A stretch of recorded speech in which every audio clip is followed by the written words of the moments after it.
Biohack.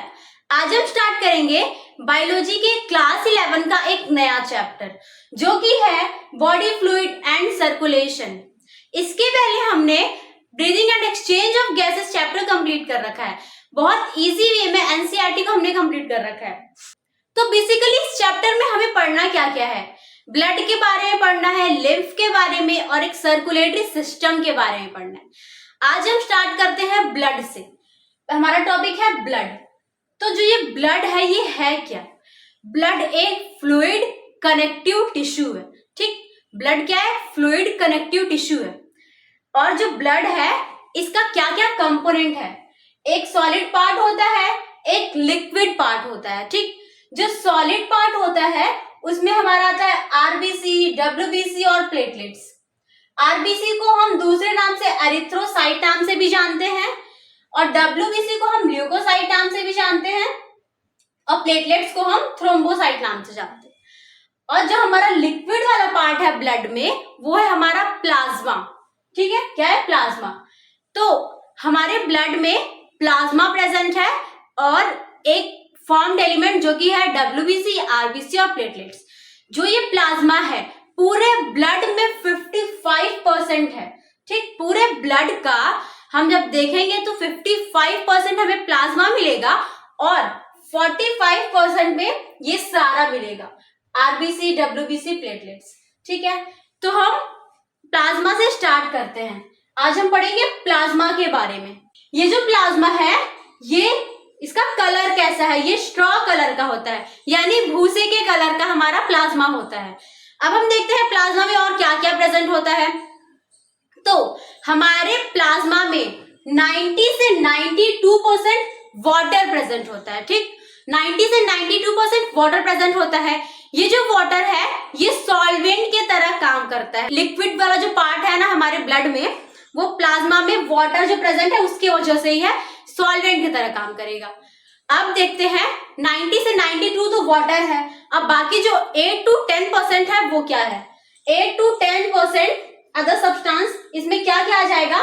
Solute आ जाएगा और plasma protein आ जाएगा। एक एक करके हम समझेंगे। पहले हम सॉल्यूट देख लेते हैं, उसके बाद प्लाज्मा प्रोटीन देखेंगे। सॉल्यूट क्या? जैसे कि हम जो खाना खाए तो जो ग्लूकोज इंटेक किए वो आ गया, अमाइनो एसिड आ गया और लिपिड यानी कोलेस्ट्रॉल वगैरह आ गया। गैसेस जो हम इनहेल करेंगे ऑक्सीजन और कार्बन डाइऑक्साइड को बाहर रिलीज करेंगे वो आ गया गैसेस। विटामिन हमारा दो टाइप का होता है, एक फैट सॉल्युबल होता है, एक वाटर सॉल्युबल होता है। तो फैट वाला नहीं, जो वाटर सॉल्युबल है KEDA विटामिन वो हमारे इसमें वाटर में प्रेजेंट रहेगा। जो सॉलिड वाला है ना ये सारा हमारे इस लिक्विड में वाटर में प्रेजेंट होगा। ठीक है, बाकी फिर क्या है? वेस्ट प्रोडक्ट, जो वेस्ट हार्मफुल प्रोडक्ट है, वेस्ट प्रोडक्ट है हमारे बॉडी से जो निकला वेस्ट प्रोडक्ट वो रहेगा। और ड्रग्स यानी हम जब कोई दवा खाए तो वो भी प्रेजेंट रहेगा सॉल्यूट के फॉर्म में हमारे वाटर में, प्लाज्मा के। ठीक है, ड्रग्स हो गया, बहुत सारे मिनरल्स प्रेजेंट होते हैं जैसे sodium, chlorine, calcium, bicarbonate, magnesium etcetera.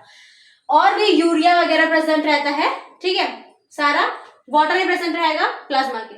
अब हम देख लेते हैं जितना भी सॉल्यूट सब्सटेंस प्रेजेंट है ये सिर्फ और सिर्फ 1 to 2% होता है। ठीक, 1 to 2% होता है। 8 to 10 जो था ना इसमें से हमारा सिर्फ 1 to 2% सॉल्यूट रहेगा, बाकी 6 to 8% हमारा प्लाज्मा प्रोटीन रहेगा। प्लाज्मा प्रोटीन में आ जाएगा एल्ब्यूमिन, ग्लोब्यूलिन, फाइब्रिनोजेन। ये सब का हम फंक्शन एक एक करके समझेंगे। एक बार हम देख लेते हैं इसमें क्या क्या कंपोनेंट थे, एक बार रिवीजन कर लेते हैं। पहला तो जो प्लाज्मा है ये स्ट्रॉ कलर का होता है और प्लाज्मा जो है इसमें 90 से 92% हमारा वाटर प्रेजेंट होता है। बाकी जो 8 to 10% है ये अदर सब्सटेंस। ठीक, अदर सब्सटेंस में क्या क्या आ जाएगा? एक तो सॉल्यूट पार्टिकल, सॉलिड सब्सटेंस जाएगा, दूसरा हो जाएगा प्लाज्मा प्रोटीन। जो सॉलिड सब्सटेंस है ये क्या क्या हो जाएगा? हम लोग जो ग्लूकोज खाए, खाना खाए, अमाइनो एसिड, लिक्विड यानी कोलेस्ट्रॉल वगैरह, गैसेस, विटामिन, वेस्ट प्रोडक्ट, ये सब हमारा क्या है? सॉलिड पार्टिकल्स जो हमारा सिर्फ 1 to 2% है। बाकी जो 6 से 8% है ये हमारा प्लाज्मा प्रोटीन है। ठीक, इसमें आ जाएगा एल्ब्यूमिन, ग्लोब्यूलिन, फाइब्रिनोजेन। ठीक है, अब हम एक एक करके फंक्शन देखते हैं। एल्ब्यूमिन क्या है? ये जो हमारा एल्ब्यूमिन है ये मोस्ट अबंडेंट यानी कि बहुत ज्यादा प्रेजेंट होता है। हमारे प्लाज्मा में एल्ब्यूमिन स्मॉल साइज में ज्यादा प्रेजेंट होता है, ठीक है। अब जो एल्ब्यूमिन है इसका फंक्शन क्या है? पहला तो ये ऑस्मोटिक बैलेंस करेगा, यानी हमारे ब्लड में जो प्लाज्मा है वाटर को बैलेंस करके रखेगा।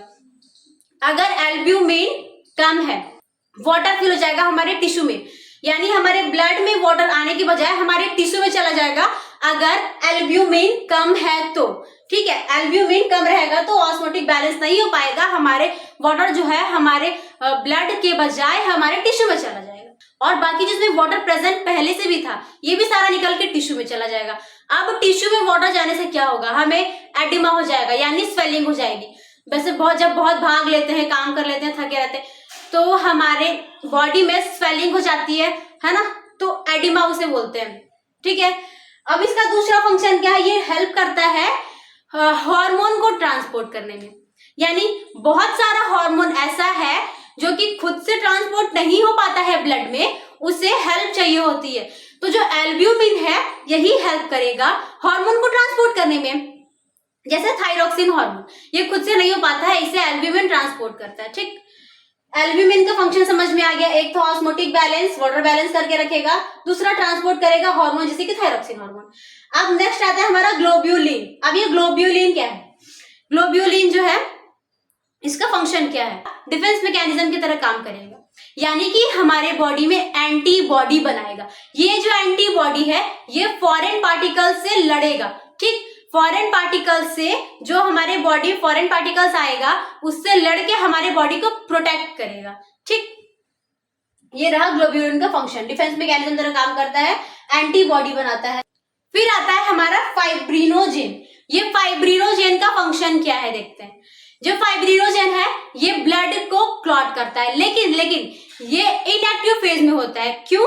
अगर ये एक्टिव फेज में रहा यानी ब्लड को क्लॉट करते रहेगा, वही हमारे बॉडी में ब्लड क्लॉट करने लग जाएगा, जो कि ठीक नहीं है। हमारे बॉडी में ऐसे ब्लड क्लॉट होना ठीक नहीं रहेगा, ठीक। ये इसलिए इनएक्टिव फेज में होता है, लेकिन जब इसकी जरूरत होती है तब ये एक्टिव फेज में होता है और ब्लड को क्लॉट करता है। फॉर एग्जाम्पल, अगर हमारे बॉडी में कट लग गया है, अगर हमारे यहाँ बॉडी में कट लग गया है, ठीक, यहाँ से ब्लीडिंग होने लगेगी। अब थोड़ी देर बाद ब्लड रुकता है ना, तो जब ये ब्लीडिंग होने लगेगी उस टाइम पे जो ये इनएक्टिव फेज में था फाइब्रिनोजेन ये एक्टिव होगा, ठीक। ये एक्टिव होगा और फाइब्रिन बनाएगा। ये फाइब्रिन जाके जाल जैसे स्ट्रक्चर बना लेंगे और आरबीसी जाके फंस जाएगा। इस तरह से ये काम करता है, हमारे ब्लड को क्लॉट करता है, ठीक। इस पे मैंने एक शॉर्ट वीडियो बनाया है, फाइब्रिन जो हमारा ब्लड क्लॉट कैसे करता है, ठीक, आप उसे देख सकते हैं। तो ये फाइब्रिनोजेन का फंक्शन हो गया कि ब्लड को क्लॉट करता है। वैसे तो इनएक्टिव फेज में होता है, लेकिन जब इसकी जरूरत होती है, ब्लड को क्लॉट करना होता है, तब ये एक्टिव होता है और ब्लड को क्लॉट कर देता है। आज के लिए प्लाज्मा इतना ही। नेक्स्ट वीडियो में हम आरबीसी के बारे में बात करेंगे, डब्ल्यूबीसी, प्लेटलेट्स वगैरह, ठीक। एक बार इसको रिविजन कर लेते हैं, हमने क्या क्या देखा। प्लाज्मा क्या था? प्लाज्मा जो है ये स्ट्रॉ कलर का होता है, यानी कि भूसे के कलर का होता है। प्लाज्मा में क्या क्या कंपोनेंट प्रेजेंट होते हैं? 90 से 92 यानी 90 से 92% वाटर प्रेजेंट होता है। बाकी जो 8 से 10% अदर सब्सटेंस होते हैं। अदर सब्सटेंस में क्या क्या होते हैं? एक तो सॉलिड सब्सटेंस हो गया, और दूसरा प्लाज्मा प्रोटीन। सॉल्यूट 1 to 2% ही सिर्फ प्रेजेंट रहता है 8 के 10 में, और 6 to 8% रहता है हमारा प्लाज्मा प्रोटीन, ठीक है। सॉल्यूट में क्या क्या रहेगा? जो हम खाना खाए, ग्लूकोज वगैरह, अमीनो एसिड, ये सब हमारा सिर्फ 1 से 2% रहेगा, और 8 to 10% हमारा प्लाज्मा प्रोटीन। प्लाज्मा प्रोटीन का हमने जो भी एल्ब्यूमिन, ग्लोब्यूलिन, फाइब्रिनोजेन, इसका फंक्शन देखा। क्या क्या फंक्शन था? एल्ब्यूमिन का फंक्शन था ये ऑस्मोटिक बैलेंस, यानी वाटर को बैलेंस करके रखता है, हमारे ब्लड में वाटर बैलेंस करके रखता है। एल्ब्यूमिन कम रहा तो टिश्यू में चला जाएगा, टिश्यू में चला जाएगा यानी हमें एडिमा हो जाएगी, ठीक। और ये ट्रांसपोर्ट करता है थायरोक्सिन हार्मोन, जो खुद से ट्रांसपोर्ट नहीं हो पाता। फिर आता है ग्लोब्यूलिन। ग्लोब्यूलिन क्या करता था? ये डिफेंस मैकेनिज्म तरह काम करता था, फॉरेन पार्टिकल से लड़के हमारे बॉडी को प्रोटेक्ट करता था। फिर आता है हमारा फाइब्रिनोजेन। फाइब्रिनोजेन क्या करता है? ब्लड को क्लॉट करता है। इनएक्टिव फेज में होता है, जब इसकी जरूरत होती है तब ये एक्टिव फेज में होता है और ब्लड को क्लॉट कर देता है। आज के लिए इतना ही, मिलते हैं नेक्स्ट वीडियो में। Thank you for watching.